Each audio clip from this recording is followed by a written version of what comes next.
Hello friends, welcome again in my channel. So आज हम पढ़ने वाले हैं फ्लैमिंगो बुक की first poem my mother at 66। So इस पोएम की पोएट का नाम है कमला दास। कमला दास का बर्थ 1934 में हुआ था। मालाबार, जो कि एक केरला में जगह है, वहाँ पे हुआ था।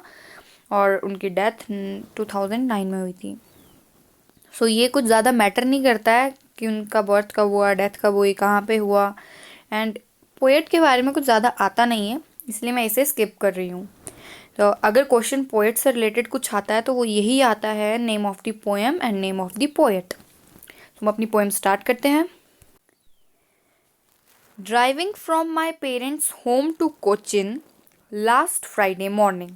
सो इसमें पोएट हमें बताती हैं कि वो अपने पेरेंट्स के घर से कोचिन एयरपोर्ट की तरफ जा रही थी और फ्राइडे था उस दिन एंड मॉर्निंग का टाइम था। So I saw my mother's beside me. तो वो अपनी मदर को अपने पीछे देखती है। तो तो अब वो ये एक्सप्लेन करती है कि जब वो अपनी मदर को देखती है तो वो क्या रियलाइज़ करती है। तो वो उस चीज़ को एक्सप्लेन करती है इस पोएम में। Doze open mouthed, her face ashen like that of a corpse. So इसमें ये बहुत डिफ़िकल्ट वर्ड्स हैं, मतलब समझने के लिए कि वो क्या फील करती है, क्या रियलाइज़ करती है, अपनी मदर को किस चीज़ से कंपेयर करती है। सो डोज का मतलब होता है नींद, ठीक है, या उबासी। एंड एशन लाइक मतलब स्किन जो है वो पेल हो चुकी है, येलोइश इन कलर हो चुकी है। एंड कोप्स का मतलब डेड बॉडी। सो पोएट कहती है जब वो अपनी मदर को देखती है कि वो सो रही होती हैं ओपन माउथ के साथ, मुंह उनका खुला है, और जो उनका फेस है वो कैसा लगता है, पेल लगता है, येलोइश लगता है कलर में। और किसकी तरह लगती है, वो डेड बॉडी की तरह।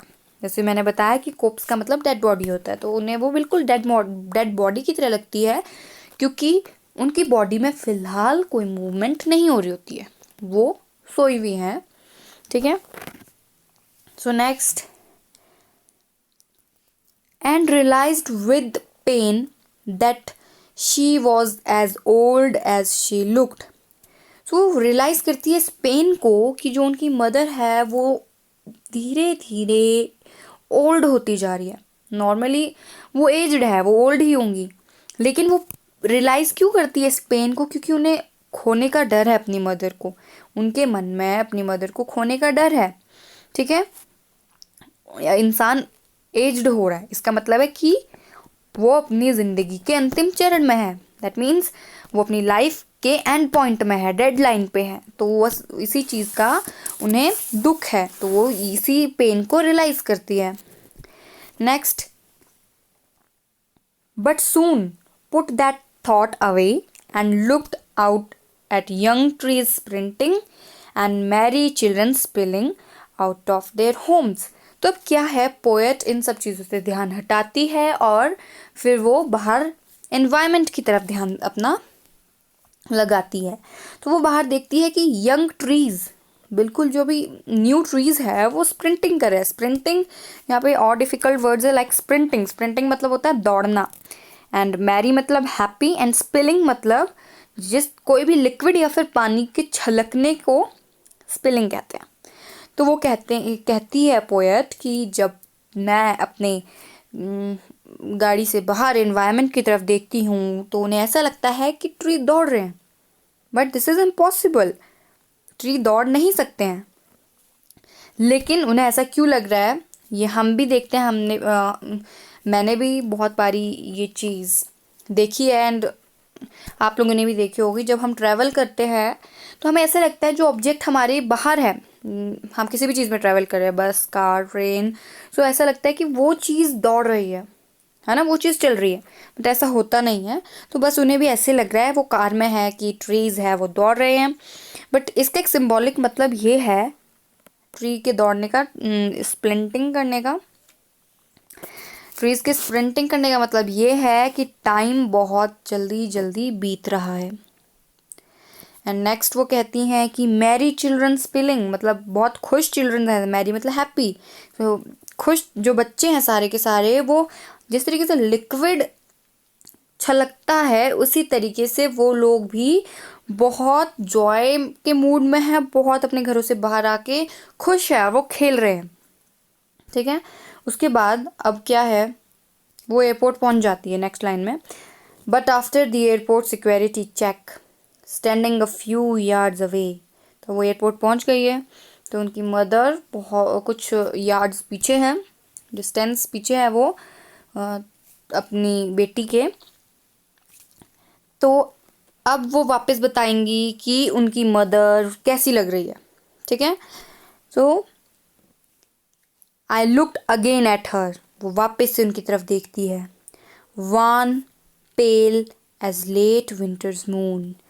वो उनकी तरफ देखती है तो बिल्कुल वान, वान मतलब कलरलेस, कलरलेस सी लगती है उनकी मदर। पेल यानी येलो इन कलर, उनका फेस येलो इन कलर लगता है। एंड वो बिल्कुल लेट विंटर्स मून जैसी लगती है। लेट विंटर्स मून का मतलब यहाँ पे है जब विंटर आता है, इसका मतलब है कि जो साल है वो ख़त्म होने वाला है, that year is going to be end, year जो है ख़त्म होने वाला है। तो एक तरीके से ये हो गया कि उनकी मदर बहुत एज्ड हो गई and then deadline is very close to her. एक ये मतलब हो सकता है, और एक दूसरा मतलब ये हो सकता है जब विंटर्स आते हैं सो जो हमारा मून होता है that was not clearly visible to us, वो हमें क्लियरली नहीं दिखता है। क्यों? क्योंकि उसके आगे फॉग या फिर स्मोक या फिर कुछ धुंध ये सब उनके सामने आ जाती है, so we are not able to see that moon. तो इसी वजह से उनकी मदर भी उनको लेट विंटर मून जैसी लग रही है। तो ये क्वेश्चन भी आ जाता है next. And felt that old familiar H, मतलब अब फेमिलियर एच मतलब वो वापस से एक चीज़ याद करती है जो अभी वो ये सब सोच रही है ना, ये इससे पहले भी वो सोच चुकी है। कब सोच चुकी है? वो बचपन में। ठीक है, माई चाइल्डहुड्स फियर, मतलब उनका बचपन का फियर है। वो बचपन में भी उन्हें बहुत फियर था अपनी मदर को खोने का, और हर बच्चे को होता है। But also I said was, तो अब वो क्या कहती है? सी यू सून अम्मा। तो वो कहती है कि हम बहुत जल्द मिलेंगे। अम्मा मीन्स मदर, यहाँ पे मदर को अम्मा कहते हैं केरल में।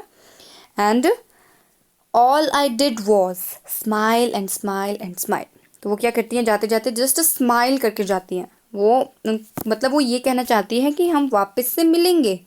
ठीक है, मतलब कहीं ना कहीं उनके दिल में, दिमाग में वो पॉजिटिव थिंक है, वो पॉजिटिव सोच है कि हम मिलेंगे कभी ना कभी।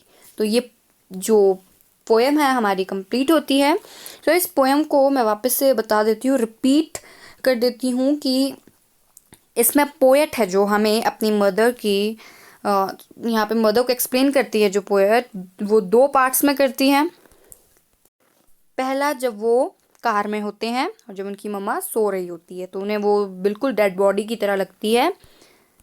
दूसरा जब वो एयरपोर्ट पहुंच जाते हैं, वो उनसे कुछ यार्ड पीछे होती हैं, तो उसके बाद वो उन्हें बिल्कुल लेट विंटर मून जैसी लगती है। तो ये दो पार्ट्स में एक्सप्लेन किया अपनी मदर को उन्होंने, और अपनी मदर को एक्सप्लेन किया है कि जो वो बिल्कुल वान लाइक कलरलेस सी लग रही हैं, पेल, उनकी स्किन बहुत सी पेल सी लग रही है, उनकी स्किन येलोइश हो गई है कलर में। ठीक है, और वो बिल्कुल एक डेड बॉडी जैसी लग रही है। ठीक है, तो ये सारी चीज़ें वो अपनी मदर के बारे में एक्सप्लेन करती है, और वो एक्सप्लेन करती है अपने दर्द को जो उनके मन में है, अपनी मदर को खोने का डर, क्योंकि उनकी मदर बहुत एज्ड हो चुकी है, सो खोने का डर बना रहता है। अब हम कुछ पोएटिक डिवाइस देख लेते हैं। सो हमारा जो पोएटिक डिवाइस कॉन्सोनेंस, जो हमारा फर्स्ट पोएटिक डिवाइस है, सो हमारा इसमें कॉन्सोनेंस जो यूज़ हुआ है वो हुआ है यहाँ पे वॉज एज पे। ठीक है, ये कॉन्सोनेंस है क्योंकि यहाँ पे जो साउंड ये एज हमारा है यूज़ हुआ है, और एट लास्ट यूज़ हुआ है। ठीक है, अगर पहले यूज़ होता दैट मीन्स वो एलिट्रेशन होता। सेकंड है एलिट्रेशन। सो एलिट्रेशन यहाँ पे हमारा यूज़ हुआ है माय मदर पे। ठीक है, माय मदर पे यहाँ पे एलिट्रेशन यूज़ हुआ है। सो यहाँ पे टोटल 4 मुझे पोएटिक डिवाइस दिख रहे हैं। एक हो गया एलिट्रेशन माय मदर पे, और एक कॉन्सोनेंस एज, वॉज एज पे। अब कॉन्सोनेंस एंड एलिट्रेशन में क्या डिफरेंस है ये मैं आपको बता देती हूँ, कंफ्यूज होने की ज़रूरत नहीं है। ये हमारा फर्स्ट है एलिट्रेशन, ये हमारा है कॉन्सोनेंस। सो एलिट्रेशन मतलब यहाँ पे माई मदर, मतलब एम स्टार्टिंग में यूज़ हुआ है, ये सेम जो हमारे वर्ड्स है वो स्टार्टिंग में यूज़ हुआ है, हमें साउंड स्टार्टिंग में आ रही है, दैट मीन्स एलिट्रेशन। लेकिन यहाँ पे एज लास्ट पे है, इसलिए कॉन्सोन, यहाँ पे कॉन्सोनेंस। इसके अलावा और कुछ यूज़ हुआ है तो वो है सिमिली, जो यहाँ पे लिखा है ना लेट विंटर मून, तो वो बिल्कुल कैसे अपनी मदर को किससे कंपेयर कर रही है, as a late winters moon, तो इसीलिए ये है सिमिली। इसके बाद पर्सोनिफिकेशन, पर्सोनिफिकेशन मतलब जब हम कंपेयर करते हैं, जैसे यहाँ पे ट्रीज को दौड़ने के लिए कहा गया कि वो दौड़ रहे हैं, तो ऐसा कभी हो ही नहीं सकता है ना। और फॉर एग्जाम्पल आप कभी कहो बादलों ने फ्रॉक पहनी है एज, और कुछ कहो कि ट्रीज है वो चल रहे हैं, दौड़ रहे हैं, सो दैट इज़ नॉट, मतलब ऐसा impossible, that is not possible. So इसमें क्या होता है, ये एक इमेजिनेशन है जिसमें हम नॉन लिविंग थिंग को एज अ लिविंग मानते हैं, तो दिस इज़ पर्सोनिफिकेशन। सो आज की वीडियो में इतना ही, थैंक यू।